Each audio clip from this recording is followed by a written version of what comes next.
સુરત મહાનગરપાલિકા ખાડોત્સવ ઉજવી રહી હોય તેવું લાગી રહ્યું છે, કારણ કે સતત ત્રીજા દિવસે પણ ભૂવા પડવાની ઘટનાઓ યથાવત જોવા મળી રહી છે.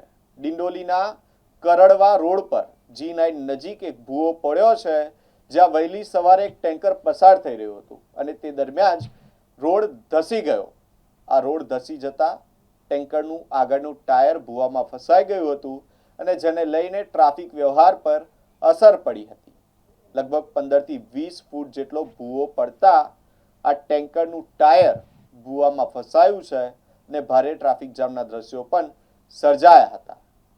આ ભૂવો પડતાની સાથે જ મહાનગરપાલિકાના ભ્રષ્ટ અધિકારીઓના કામગીરી પર અનેક સવાલો ઊભા થઈ રહ્યા છે. લોકો રોડની ગુણવત્તા પર પણ સવાલો ઉઠાવી રહ્યા છે.